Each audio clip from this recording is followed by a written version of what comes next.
Students, today we'll start to the related topic of the heart, because we have mentioned that into the previous lecture what is the circulation, type of the circulation and the external structure of the heart. So that we will teach today to the topic of the heart, which concerned with the internal scenario, internal structure of the heart, for the better understanding about to the what is the feature, what is the organs, parts, and on the behalf of this part to the propelling and the transporting mechanism of the blood through the pumping mechanism, so that to the blood which are pumping machine that propels to the blood arteries and the veins, and reaches into the tissues or the back into the heart for the oxygenation. So that we will go now today to the topic of the heart, internal structure of the heart. What about to the internal structure? What do you understand about to the internal structure of the heart? The heart which have to the peculiar characteristic features, peculiar parts within it, and because the heart structure is a very complex, that is the external appearance is the cone-shaped and the muscular hollow-shaped structure. As we mentioned into the earlier or to the next previous lecture, that is the heart is made up of the cardiac muscles fiber. So that the heart is made up of the cardiac muscles, myocardium, and that is surrounded by the pericardium, and the inner lining is the endocardium. So that there are the three basic layers which are made to the heart. So now go to the internal structure of the heart, and then today we will describe in the detail what is the structure and the blood circulation, follow the blood through the pathways along with the particular diagrams and the graphics. These are the diagrams of the internal structure of the heart, and with the help of these diagrams which show, and you have to the seen different kinds of the parts and to the parts are the organs which participate into the pumping mechanism, propelling mechanism, and that to the flow the blood away from the heart or towards the heart. So go now to the different parts.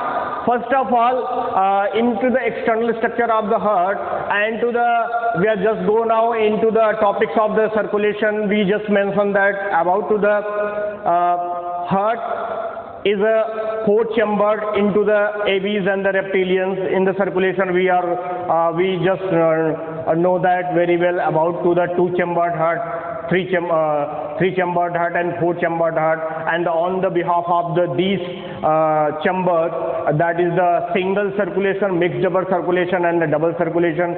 So that as you can say that about to the in the mammals or the particular animals, that is the four-chambered heart is the found. So on the basis of the four-chambered heart, two auricle and the two ventricle, that is the 2 times of the blood goes inside the heart, first in the oxygenation and the secondly is going into the tissues. So the double circulation takes place. Double circuit is seen in the internal structure or the mechanism of the flow of the blood. So now go to the peculiar structure of the heart, and for the understanding the internal structure of the heart.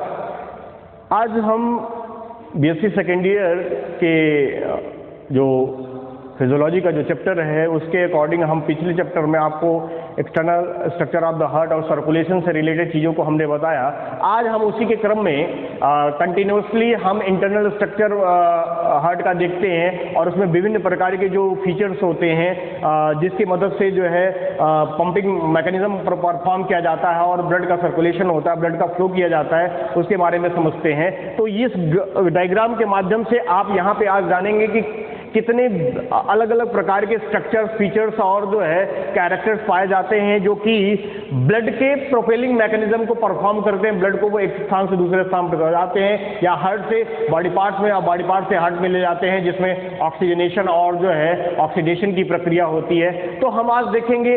तो मैंने पहले भी बताया कि oxygen जो है oxygen के जुड़ने से ब्लड जो है मोर ऑक्सीजनेटेड हो जाता है और जब वहाँ पे ऑक्सीडेशन की या फिर किसी भी टिश्यूज में जब वो छोड़ के आती है तो लेस ऑक्सीजनेटेड हो जाती है। तो इस प्रकार से हम अलग अलग पार्ट्स देखेंगे। तो हमने पिछले चैप्टर में ये भी बताया कि जो the heart which are divided into the left and the right side and that the left and the right side is the further divided into the upper and lower part is the atria and ventricle, and the atria ventricle is the further divided into the left and the right side to the left auricle, right auricle, left ventricle and the right ventricle. So that these are the sides which communicate, which concern to the deoxygenated and oxygenated blood respective oxygenated blood and the deoxygenated blood respectively, or more oxygenated and less oxygenated blood, because during the time of the flow of the blood which are flows simultaneous in pattern, which means that to the blood which are goes into the same time in the both of the atria and the left and the right side, left atria which are have to the oxygenated blood and to the right atria which are have to the deoxygenated blood or the less oxygenated blood, so that in the continuation in the detail of the internal structure of the heart we are just look at here. Let us see how many numbers of the features which are consist of to the heart.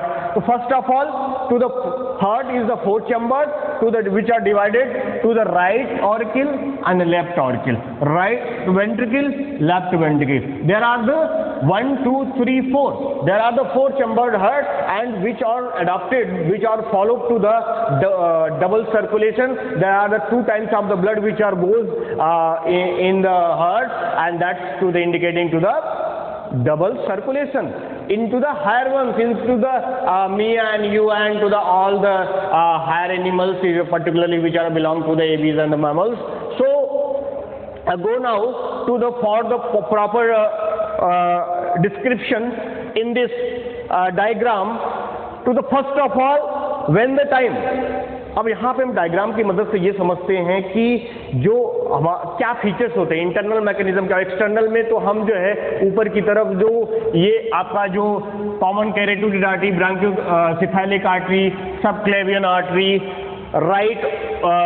Right pulmonary artery, one pair of the right pulmonary veins and left pulmonary artery and one pair of the left pulmonary veins, है ना, inferior vena cava, descending aorta, superior vena cava, ये सारी चीज़ें हम वहाँ पे external structure पे represent होती है। लेकिन जब हम इंटरनली इसका रिप्रेजेंटेशन और फीचर्स देखने का प्रयास करते हैं इन द लेबोरेटरी कंडीशन, तो हमें जो है बहुत सारे अलग अलग फीचर्स देखने को मिलेंगे। तो आइए हम समझते हैं कि कौन कौन सी फीचर है।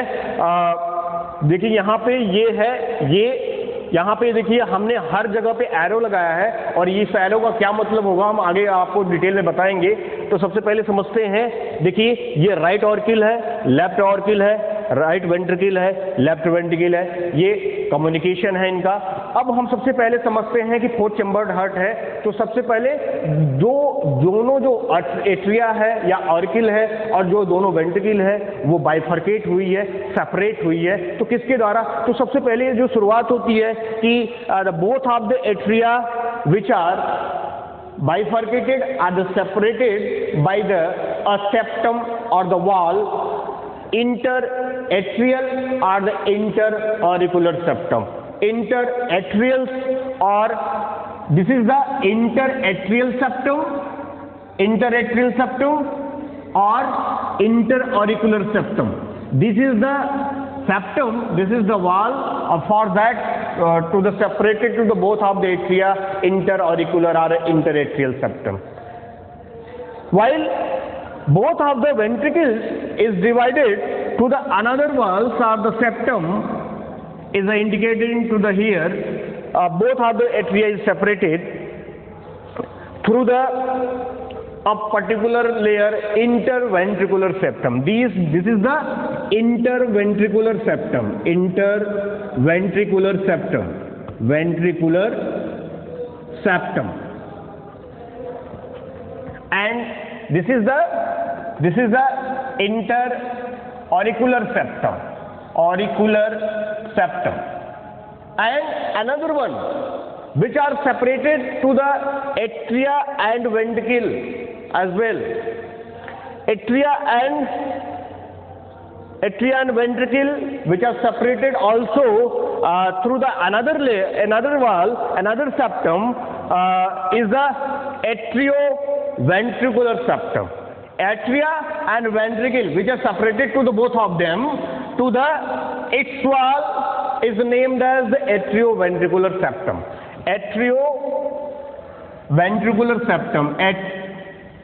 Atrioventricular septum. Atrioventricular septum. So that you are just seeing to the there are the three walls of the septum which are occurred for the bifurcation or the separation of the atria, ventricle and atria and ventricle. Interatrial septum, interventricular septum, atrioventricular septum. But here the atria and ventricle when are they divided at this time they are the perforation of the both of the septum is present for the atrial blood of the both side, left and the right side, which are goes now into the respective ventricle with the help of this is the perforation, this is the wall, and these pores which are guided by both of the sides is the left side is the bicuspid wall and to the right side is the tricuspid wall. Bicuspid wall is also known as to the mitral wall.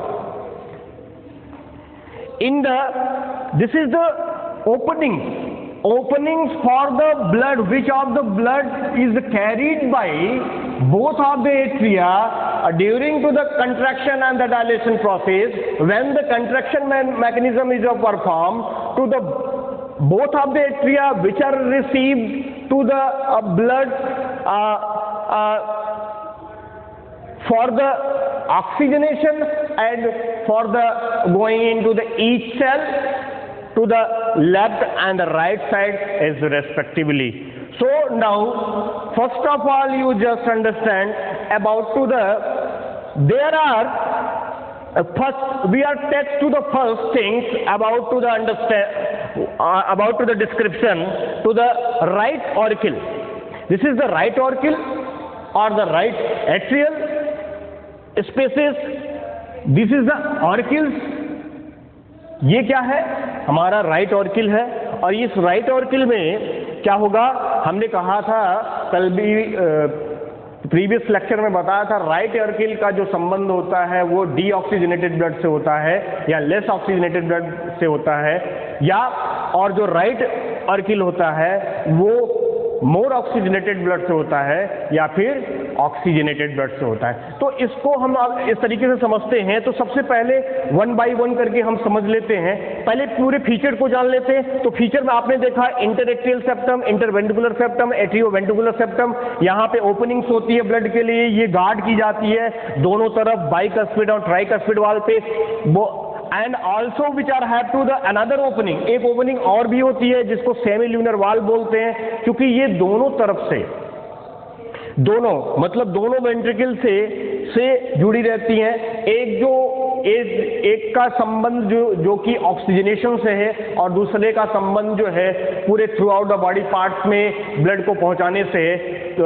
तो ये openings होती है, ये semi lunar जो valves होती है, दोनों को सेमी ल्यूनर वाल्व होते हैं, हाफ मून शेप्ड स्ट्रक्चर बोलते हैं। और ये जो कि हमने ट्राइकस्पिड और बाइकस्पिड वाल्व के लिए इस्तेमाल किया था वो होती हैं flap like structure, flap like structure. और this is the semilunar valve, half moon shaped structure which are present into the both of the atrioventricular layers or the valves, atrioventricular aperture, or this is the aperture. So there are the two kinds of the apertures for that. So the one is the for the opening of the blood is come into the ventricle, respective ventricle, both of the atria, and another is the during to the contraction of the ventricle is the blood is the goes to the their respective एवार्टास। ये openings हैं, ये जाके ये pulmonary एवार्टा, ये आपकी जो artery होती है, ये लेफ्ट और राइट ऑर्किल राइट पल्मोनरी आर्टरी और लेफ्ट पल्मोनरी जो आर्टरी है। हम आपको बता दें क्योंकि जो हार्ट होता है वो जो भी आर्टरीज जो बोन वेन्स होती हैं, क्योंकि बॉडी के दोनों तरफ या फिर अपर एंड लोअर साइड में जाती हैं, जुड़ी रहती है आर्टरीज और वेन से, तो वो लेफ्ट और राइट साइड में बढ़ जाती है, बाइफर्केट हो जाती हैं, सेपरेट हो जाती हैं। तो हमेशा जब इंडिकेशन किया जाता है तो हम एक साइड या फिर एक भाग को दिखा देते हैं। तो यहाँ पे आप बैक टू बैक ये बातों को समझते चलिए कि ये दोनों साइड में बैक राइट और लेफ्ट साइड की बात हमेशा होती है।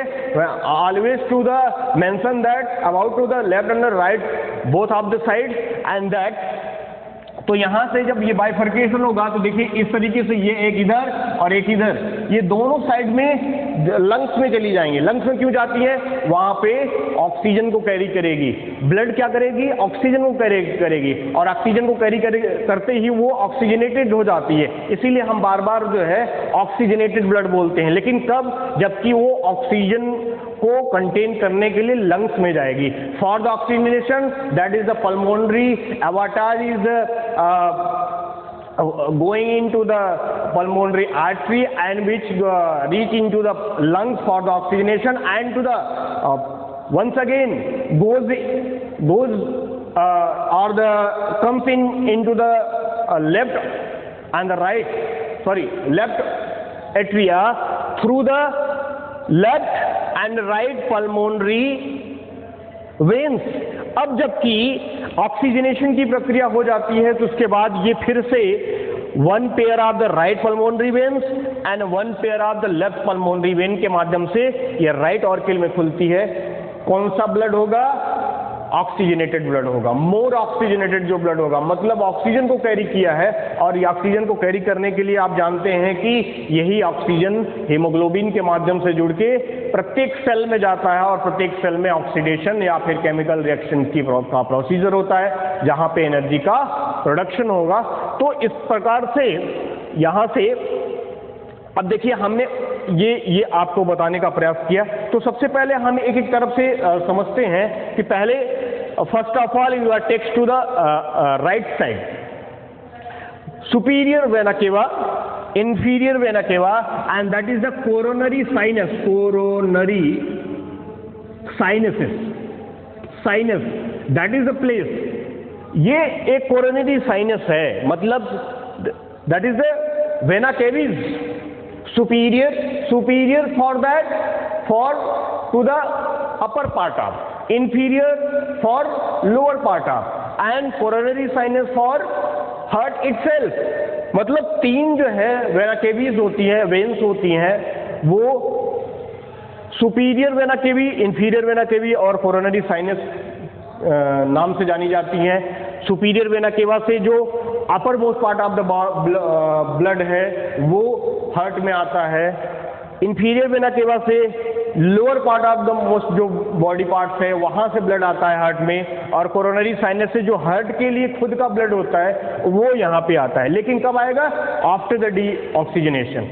तो डीऑक्सीजनेट जो ब्लड होगा वो आएगा। देखिए हमने एरो के माध्यम से लगाया है, आपको अभी हम फ्लो ऑफ द ब्लड बताएंगे।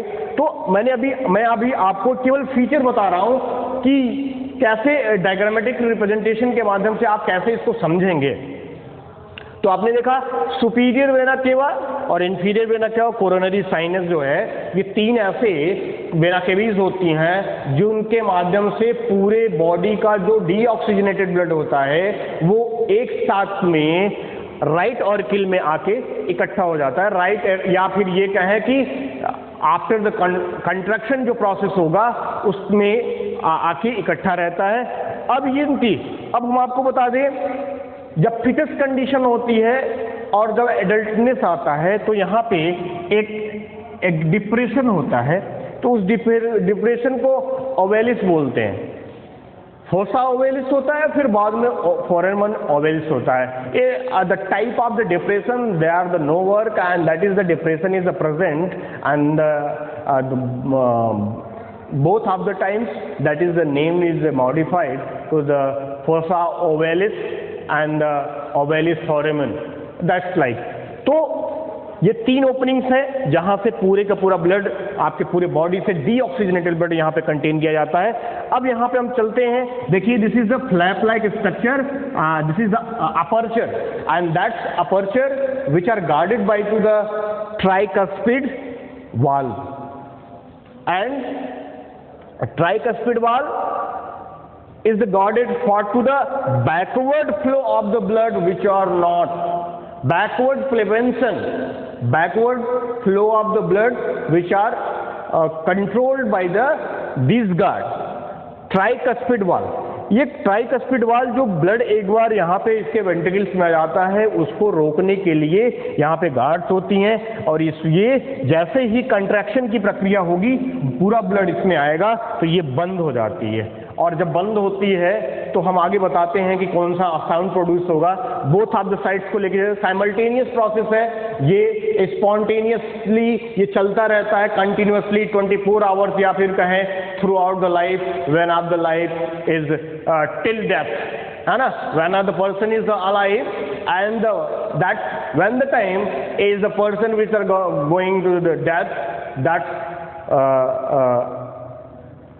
तो इस समय अब यहाँ पे ये देख लेते हैं। अब जबकि मैंने कहा यहाँ से जब पूरा ब्लड आया फिर से एक बार कंट्रैक्शन होगा और यहाँ से ब्लड दोनों पल्मोनरी आर्टरी और राइट पल्मोनरी आर्टरी और लेफ्ट पल्मोनरी आर्टरी के माध्यम से ये पल्मोनरी अवाटास बोला जाता है। ये जो सेमली न्यूनर वाल्व्स होती हैं क्योंकि इससे कनेक्टेड होती हैं। पल्मोनरी के जो शब्द होता है, पल्मोनरी जो वर्ड्स होती है वो लंग्स के लिए इस्तेमाल की जाती है, लंग्स के लिए होती है क्योंकि वहाँ पे ऑक्सीजनेशन होगा, ऑक्सीजन को कैरी किया जाएगा तो इसके माध्यम से वो जाती हैं लंग्स में। वो लंग्स वास्कुलराइज्ड होता है, वहाँ पे आर्टीजर वेन्स पाई जाती हैं, वहाँ से कैरी करेगा।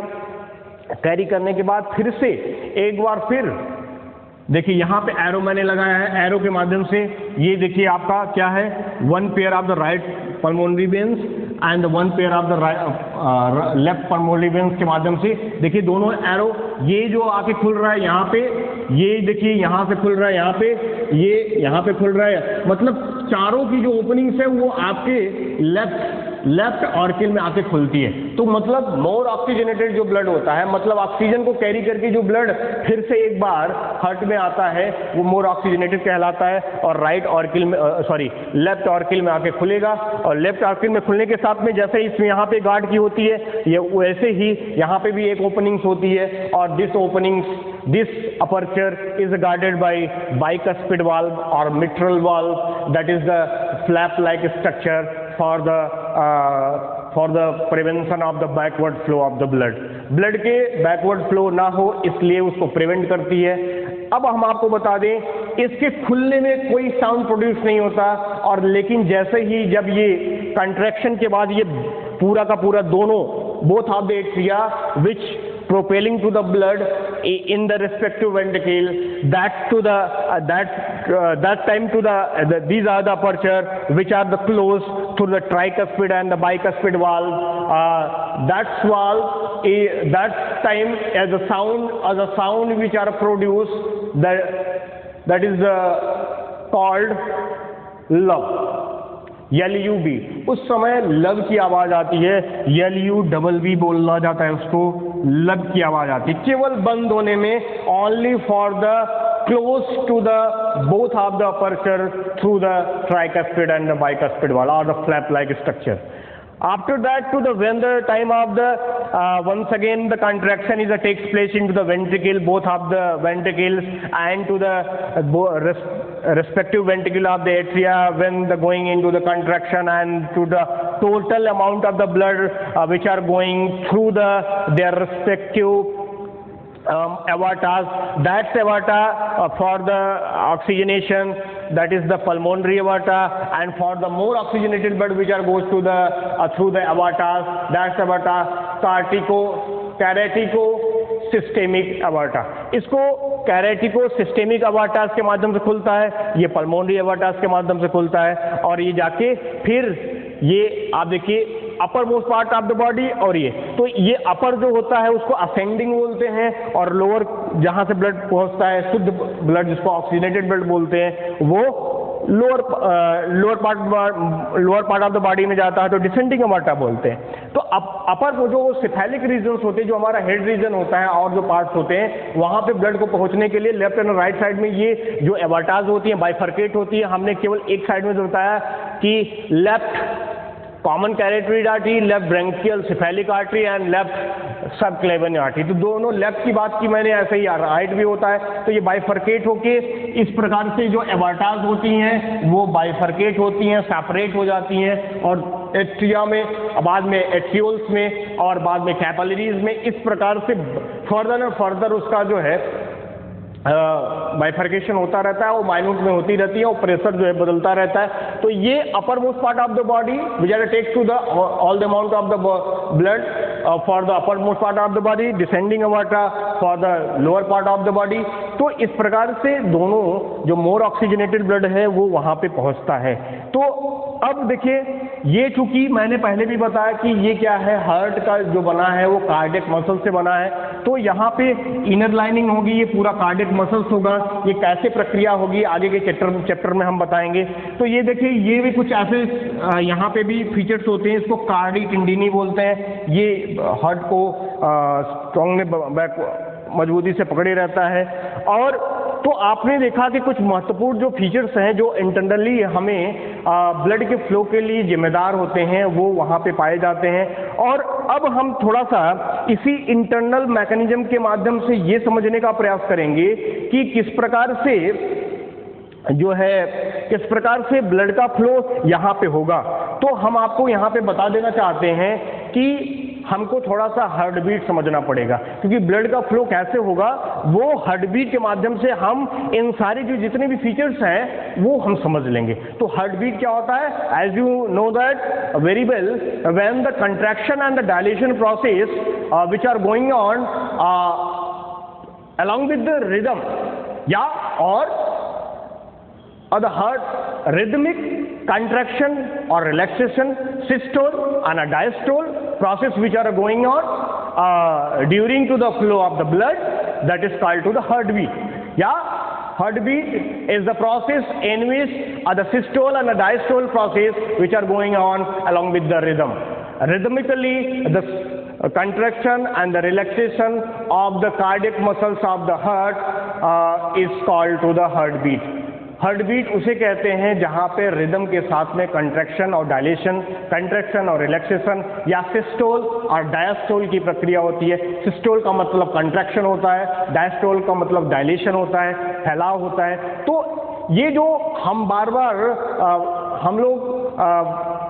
बार कंट्रैक्शन रिलैक्सेशन की बात करते हैं, डायलेशन की बात करते हैं, यहाँ पे पंपिंग मैकेनिज्म की बात करते हैं, तो पंपिंग मैकेनिज्म जो परफॉर्म किया जाएगा वो पंपिंग मैकेनिज्म जो हार्ट का होगा वो कंट्रैक्शन और रिलैक्सेशन पे आधारित होगा। जैसा मैंने कल भी बताया था, मस्कुलर ऑर्गन्स है तो मसल्स होगी, और muscles tend to have to the quality for to the dilation and the contraction, so that to the during to the flow of the blood, as you can say that in during to the heartbeat, the rhythmic, continuous rhythmic contraction and relaxation, relaxation, and after that contraction, relaxation. That is the process is so on, going on further and further, and these are the mechanism never to stop. If they stop, these are the mechanism which are going into that, and any kinds of the person or the animals going to die. तो कहने का मतलब है कि ये जो contraction और relaxation का जो मैकेनिज्म होता है, ये इसके माध्यम से ब्लड का फ्लो होता है, और हम इसी इंटरनल फीचर के माध्यम से, इंटरनल स्ट्रक्चर के माध्यम से हम आपको बताने का प्रयास करेंगे कि जो हार्ट होता है वो कंट्रैक्शन कैसे करेगा, रिलैक्सेशन कैसे करेगा, और इस कंट्रैक्शन और रिलैक्सेशन के आधार पे कैसे जो है हम इन सब चीज़ों को समझेंगे। तो आइए देखते हैं कि इंटरनल मैकेनिज्म में जो ब्लड का फ्लो होता है वो कैसे होता है। हम एरो के माध्यम से आपको समझाने का प्रयास करेंगे। देखिए हमने एरो लगाया है, और इस एरो के माध्यम से हमने देखिए एक एरो ऐसे दिखाया, यहाँ पे एरो लगा के एरो थ्रू द एरो हम ये समझने का प्रयास करेंगे कि कहाँ से जो ब्लड है वो आता है, और फिर वहाँ कैसे ब्लड का कंट्रैक्शन। अब देखिए हम हल्के से पहले इसको समझ लेते हैं। First of all, when the deoxygenated blood, हम थोड़ा सा आपको बताने का प्रयास करेंगे। शुरुआत हम जो है राइट साइड से करते हैं, जबकि जो ऑक्सीजनेटेड ब्लड था वो टिश्यू में जाके डीऑक्सीजनेटेड हो चुका है, ब्लड डीऑक्सीजनेटेड हो चुका है, which it means that to the blood which left to the oxygen in the process of the chemical reaction. Chemical reaction के लिए, ऑक्सीडेशन के लिए जो ब्लड होता है वो ऑक्सीजन को वहाँ पे रिलीज कर देता है, और फिर से बैकवर्ड फ्लो के लिए या फिर एक बार फिर से ऑक्सीजन के लिए, ऑक्सीजनेशन के लिए फिर से हार्ट में आएगा। तो हम जो शुरुआत करते हैं, वी आर इनिशिएशन और the beginning of the blood flow through the heart which are started from to the right auricle. When the time of the blood, deoxygenated blood, which are come into the right auricle for the oxygenation through the upper and lower part of the body, and the heart itself through the superior vena cava, inferior vena cava, and coronary sinus. Through these are the vena caves which tap to the amount of the blood, particularly deoxygenated blood, into the right auricle. Right auricle में पूरा deoxygenated blood, अपर और lower, और जो heart का खुद का blood होता है वो आके यहाँ पे जो है during to the relaxation phase जब होता है, मतलब डायलेशन की प्रक्रिया होगी, आके यहाँ पे इकट्ठा हो जाएगा, मतलब एक्यूमुलेट हो जाता है। कंटिन्यूअस प्रोसेस चलेगा, लेकिन हम बैक टू बैक एक एक करके आपको समझाएंगे। देखिए जब भी प्रोसेसेस, जब हार्ट का प्रोसेस पढ़ते हैं वो दोनों से एक साथ में चलता है, अलग अलग नहीं होता कि पहले जो है हार्ट या राइट ऑरिकल में ये डीऑक्सीजनेटेड ब्लड जो है फ्लो कर जाए और फिर राइट ऑरिकल में लेफ्ट ऑरिकल में करेगा। ये कंटिन्यू, ये रिदम के साथ में दोनों, both of the sides of the atria and the ventricle which are going into the contraction and relaxation process respectively. So first of all, we are trying to understand about to the in the one side for the better knowledge, यहाँ पे contraction. अब यहाँ पे चूंकि blood आ चुका है superior, inferior, coronary sinus पे, तो ये डायलेशन के समय, रिलैक्सेशन के समय ब्लड जो डीऑक्सीजनेटेड ब्लड है वो आ चुका है और यहाँ पे आया, तो अब क्या होगा, अब कंट्रैक्शन की प्रक्रिया होगी, जिसको हम साइंस की भाषा में सिस्टोल बोलते हैं। Systole, the cardiac muscles which are going into the contraction. Contraction किसके द्वारा होता है, किस प्रोसेस के द्वारा होता है, कौन सा प्रोसेस होता है, वो हम अगले चैप्टर में रिप्रेजेंट करेंगे। हम आपको बस मेंशन कर देते हैं वहाँ पे, यहाँ पे आपके कार्डियक मसल से बहुत सारे पॉइंट्स और कंडक्टिंग मसल टिश्यूज होती हैं, जो SA node, AB node, bundle of Purkinje fibre, इसकी चर्चा हम अगले चैप्टर में करेंगे। उसकी मदद से यहाँ पे कंट्रैक्शन प्रोसेस होता है। जब से ही कंट्रैक्शन हुआ तो total amount of the blood which are carries by the right auricle which goes to the blood into the ventricle through the aperture, and that aperture is found into the atrioventricular wall, septum पे पाया जाता है, God पे पाया जाता है। तो ये तो अपर्चर के माध्यम से इसमें चली आएंगी, कब? During to the contraction.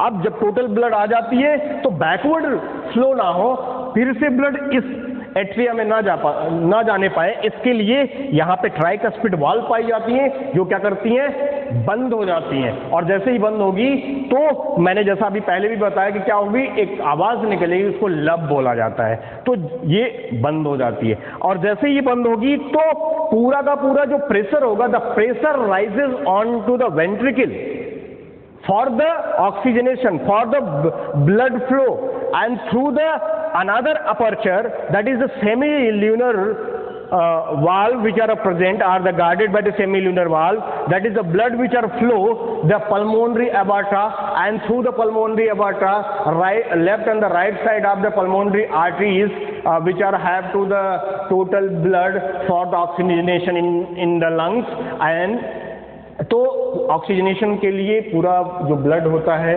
वो हार्ट लंग्स में चला जाएगा, और लंग्स में जाने के बाद वहाँ पे ऑक्सीजन को कैरी किया जाएगा। और फिर वंस अगेन, अब यहाँ से आपने समझा, तो यहाँ पे इसको पल्मोनरी अबार्टा बोलती हैं। ये लेफ्ट एंड राइट साइड में बाइफर्केट होके, सेपरेट होके आर्टरीज में कन्वर्ट होती है, और पल्मोनरी आर्टरीज बोला जाता है उसको लेफ्ट एंड राइट साइड में, और वो पहुँच जाती है लंग्स में। लेकिन जैसे ही लंग्स में ऑक्सीजनेशन की मतलब ऑक्सीजन जुड़ा और जो ब्लड है वो मोर ऑक्सीजनेटेड हुआ, तो वो फिर से एक बार once again to the blood it coming to the right ऑर्किल।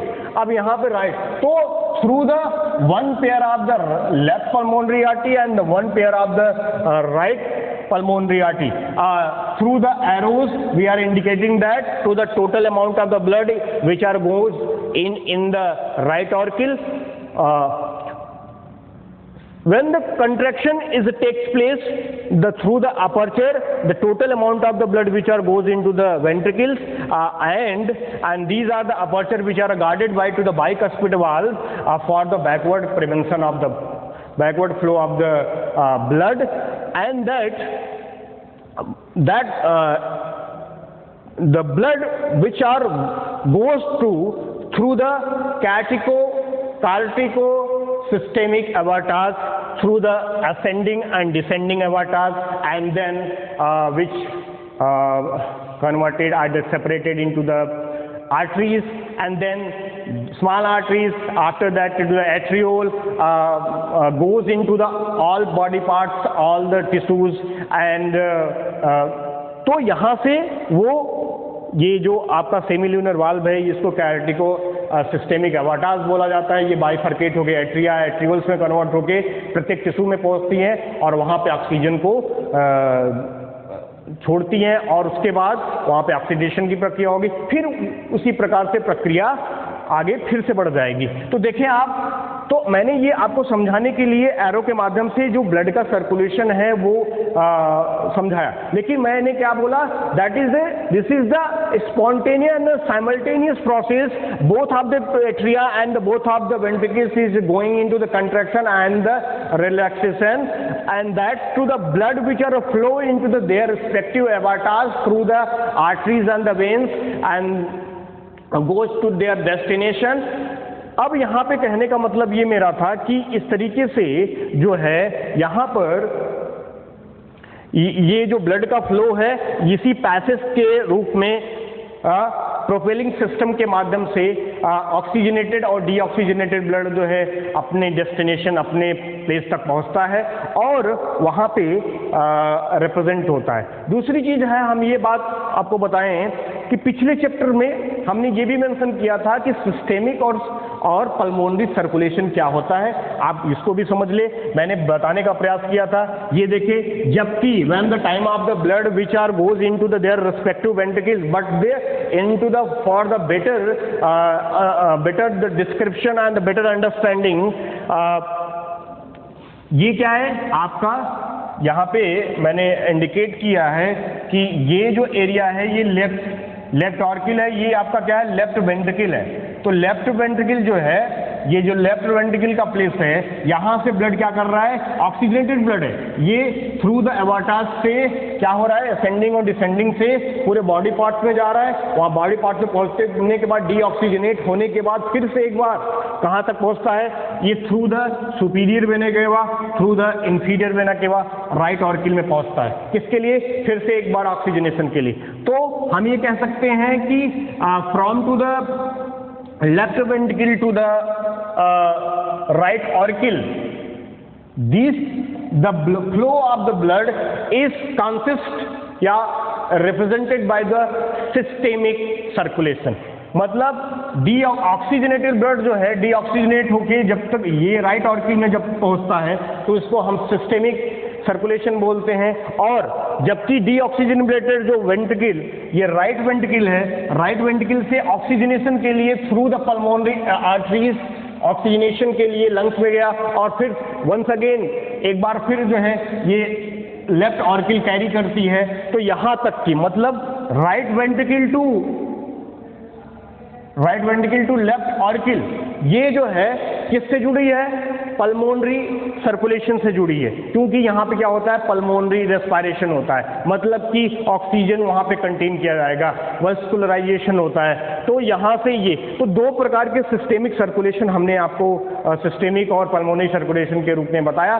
तो इस तरीके से आपने ब्लड के फ्लो के बारे में, सिस्टेमिक और पल्मोनरी सर्कुलेशन के बारे में, और जो है क्या कहते हैं कि पूरे फीचर्स के बारे में आपने जाना और यहाँ पर समझा। और हमने एक चीज़ और आपको बताया कि हार्ट बीट क्या होता है, हार्ट बीट किसे बोलते हैं। तो हार्ट बीट के रूप में मैंने बताया कि rhythmic contraction and relaxation of the cardiac muscles of the heart. Cardiac muscle, heart के कार्डियक मसल्स का लगातार रिदम में सिकुड़ना और फैलना, कंट्रैक्शन और रिलैक्सेशन, कंट्रैक्शन और डायलेशन की प्रक्रिया में जाना, जिसके माध्यम से ब्लड जो है एक्टिया से वेंट्रिकल, वेंट्रिकल से एवर्टास, एवर्टास से लंग्स, लंग्स से फिर हार्ट, हार्ट से फिर थ्रू द वेंट्रिकल एवर्टास में जाके बॉडी पार्ट में पहुंचता है। तो ये सारी ये जो प्रक्रिया है वो लगातार कंटिन्यूअसली टिल डेथ तक चलती रहती है, जब तक कि किसी भी एनिमल्स का, ह्यूमन बींग्स का मृत्यु नहीं हो जाता। ये कंटिन्यूअस चलती रहती है और इसी हार्ट बीट को से कार्डियक साइकिल का निर्माण होता है। तो एक कार्डियक साइकिल क्या होता है, to the completion of the one heart beat to the completion of the next. एक हार्ट बीट के कंप्लीट होने से दूसरे हार्ट बीट के कंप्लीट होने तक का जो स्पेस होता है, जो टाइम होता है, या यूं कहें उस टाइम के अंतर्गत जो ब्लड का फ्लो होता है वो कार्डियक साइकिल कहलाता है।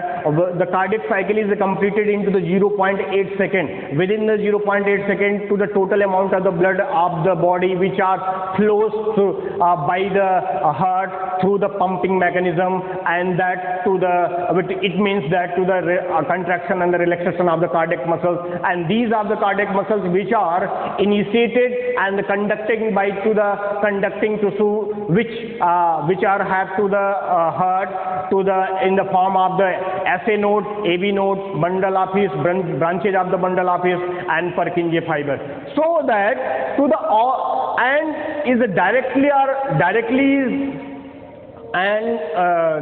conducted, regulated by to the nervous system and the humoral system।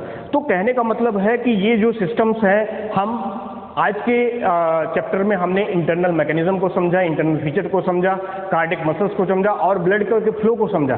कल हम कार्डियक साइकिल और कंडक्टिंग टिश्यू किस प्रकार से कंडक्शन और रिलैक्सेशन और इसका कौन कंट्रोल करता है, इन सब चीज़ों पे चर्चा करेंगे, जिसके माध्यम से हमें ये समझ में आएगा कि कौन जो हार्ट को अपने नियंत्रण में लेता है, कब एक्साइटेशन होता है, कब रिलैक्सेशन होगा, कब कंट्रैक्शन होगा, कब कितने अमाउंट में ब्लड जाता है। तो इन सारी चीज़ों को हम कल देखेंगे और उस पर चर्चा करेंगे कि किस प्रकार से जो ब्लड है वो अपने एवाटाज और वेंट्रिकल में पहुंचते हैं। तो ये बेसिक चीज़ें हैं। तो आज का जो टॉपिक है ये internal structure of the heart, ये आपका पूरा कंप्लीट हुआ। Today's topic is close now. Another related chapters of the heart will be discussed into the next topic next day, and we will know that to the conducting tissues and to their control and to the what is the cardiac cycle, what about to the cardiac cycle, so that today's topic is closed. Thank you.